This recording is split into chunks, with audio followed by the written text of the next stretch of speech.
ரெண்டாவது பேஜ் பாருங்கள், அந்த ஹெட்டிங் எதுவுமே இல்லை. மூணாவது பேஜ் பாருங்கள், அந்த ஹெட்டிங் எதுவுமே இல்லை. 3 பேஜ் காமிக்குது. இப்போ பிரிண்ட் ப்ரிவியூ பாருங்கள். இப்போ பிரிண்ட் ப்ரிவியூ வந்து மொதல் பேஜில் வந்து சீரியல் நம்பர் இருக்குது, ரெண்டாவது பேஜ்லேயே சீரியல் நம்பர் இருக்குது, மூணாவது பேஜ்லேயும் இருக்கும். இப்படி நமக்கு வந்து எல்லா வெல்கம் டு இன்ஃபோஜெனியஸ் ஏகே. இன்றைக்கி நம்ம வீடியோவில் என்ன பார்க்க இருக்கிறோம் அப்படின்னா, எல்லோரும் எம்எஸ் ஆஃபீஸ் யூஸ் பண்ணியிருப்போம். இந்த எம்எஸ் ஆஃபீஸ் யூஸ் பண்ணும்போது மைக்ரோசாஃப்ட் எக்ஸல் பயன்படுத்தியிருப்போம். இந்த எக்ஸலில் வந்து ஒரு டேபிள்ஸ் இதெல்லாமே பிரிண்ட் எடுக்கும்போது டாப்பில் இருக்க இன்ஃபர்மேஷன் வந்து என்ன பண்ணோம்னா, ஒரு அடுத்தடுத்த பக்கங்கள் அது பிரிண்ட் வரணும் அப்படின்னா திரும்ப அதை காப்பி பண்ணி பேஸ்ட் பண்ணுவோம் கீழே. அப்படி பண்ணாமல் ஒவ்வொரு பேஜ்லேயுமே அந்த டாப்பில் இருக்கிறது அப்பியர் ஆகணும். அது எப்படி பண்ணலாம்? ஸோ அதை பற்றி தான் நம்ம வீடியோவில் பார்க்க போகிறோம். ஸோ இந்த வீடியோ உங்களுக்கு ரொம்ப யூஸ்ஃபுல்லாக இருக்கும். வாங்க வீடியோக்குள்ளே போகலாம். நம்ம சேனலுக்கு நீங்கள் புதுசாக இருந்தீங்கன்னா உடனடியாக நம்ம சேனலை சப்ஸ்கிரைப் பண்ணி வச்சுக்கோங்க. யூஸ்ஃபுல்லான இன்ஃபர்மேஷனை உங்களுக்கு ஷேர் பண்ணுவோம்.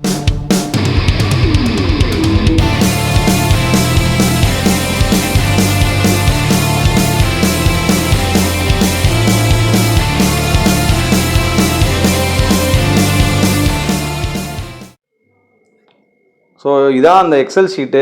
இப்போ இந்த எக்ஸல் ஷீட்டை வந்து நம்ம பிரிண்ட் எடுக்கும்போது அந்த டாப்பில் இருக்கக்கூடிய அந்த ஹெட்டிங்கு, அதுக்கப்புறம் நம்ம என்னென்ன இன்ஃபர்மேஷன்லாம் கொடுத்துருக்கோமோ அதெல்லாம் அடுத்தடுத்த பக்கத்தில் வரணும். ரெண்டாவது பேஜ் மூணாவது பேஜிலலாம் வரணும்.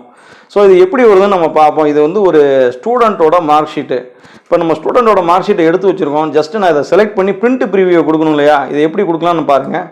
இதில் நான் ஜஸ்ட் என்ன பண்ணுறேன், இது எல்லாத்தையும் நான் எதாவது நான் பிரிண்ட் எடுக்கணுமோ ஜஸ்ட்டு அதை செலக்ட் பண்ணிக்கிட்டு இங்கே செட் பிரிண்ட் ஏரியா கொடுக்கணும். கொடுத்துட்டு இங்கே பிரிண்ட் ப்ரிவியூக்கு வைக்கணும். பிரிண்ட் ப்ரிவியூ காமிக்கும்போது மொதல் பேஜில் இது, ரெண்டாவது பேஜ் பாருங்கள், அந்த ஹெட்டிங் எதுவுமே இல்லை. மூணாவது பேஜ் பாருங்கள், அந்த ஹெட்டிங் எதுவுமே இல்லை. 3 பேஜ் காமிக்குது. இது பாருங்கள், கொஞ்சம் அட்ஜஸ்ட் பண்ணணும். ஸோ இதை வந்து பிரிண்ட் ப்ரிவியூவில் போய் இந்த மார்ஜினை கொடுக்குறோம். ஷோ மார்ஜின் கொடுத்தோடனே அது ஃபுல்லாகவே இது கொஞ்சம் அப்படி அட்ஜஸ்ட் பண்ணிக்கிறோம். மார்ஜின்ஸை ஃபுல்லாகவே கொஞ்சம் இதை வந்து உள்ளே வந்துடும்.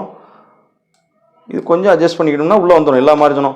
இப்போ என்ன அப்படின்னா, அந்த டாப்பில் இருக்கக்கூடிய அந்த ஹெட்டிங்கு, அந்த சீரியல் நம்பர், ரிஜிஸ்டர் நம்பர்னு கொடுத்துருக்கு இல்லையா? இந்த இன்ஃபர்மேஷன் ரெண்டாவது பேஜுக்கும் வரணும், மூணாவது பேஜுக்கும் வரணும். ஏன்னா 3 பேஜுக்கு நமக்கு இருக்குது.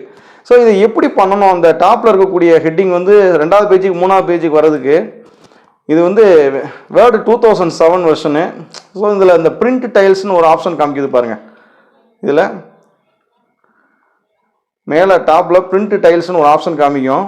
ஸோ இதில் நீங்கள் என்ன பண்ணணும் அப்படின்னா, இதில் rose to repeat at top, rose at repeat at டாப்பில் போய் உங்களுக்கு என்ன வேணும், அந்த 5வது ரோலேருந்து 7வது ரோ வரை இருக்கக்கூடிய இன்ஃபர்மேஷன் அதை வேணும் உங்களுக்கு 2வது பேஜிலே 3வது பேஜிலே வேணும்.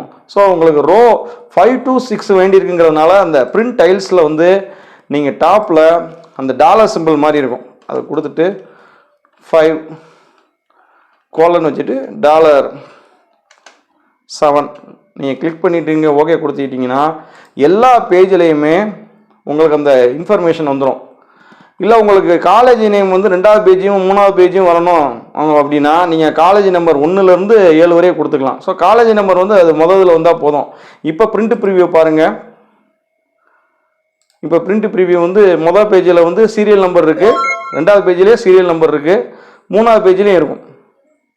இப்படி நமக்கு வந்து எல்லா பேஜ்லேயுமே இருக்கும். அதை காப்பி பண்ணி ஊடால கூட நம்ம பேஸ்ட் பண்ணணும்னு சொல்லணும்னு அவசியம் இல்லை. ஸோ அதான் சிம்பிள் ஃபார்மேட்டு. நீங்கள் இதை செஞ்சிட்டிங்க அப்படின்னா ஒவ்வொரு பேஜ்லேயுமே அந்த ரிப்பீட்டாக அதோட ஹெட்டிங்ஸ் வந்து நமக்கு விசிபிளாக இருக்கும். இது ரொம்ப யூஸ்ஃபுல்லாக இருக்கும் நம்ம பிரிண்ட் எடுக்கிறதுக்கு எக்ஸலில். ஸோ இந்த வீடியோ நிச்சயமாக உங்களுக்கு யூஸ்ஃபுல்லாக இருக்கும்னு நினைக்கிறேன். இந்த வீடியோ வந்து பிடிச்சிருந்ததுன்னா லைக் பண்ணுங்கள், ஷேர் பண்ணுங்கள். இதே மாதிரி பல யூஸ்ஃபுல்லான இன்ஃபர்மேஷன் தெரிஞ்சுக்கிறதுக்கு மறக்காமல் நம்ம சேனலை சப்ஸ்கிரைப் பண்ணுங்கள். தேங்க்யூ.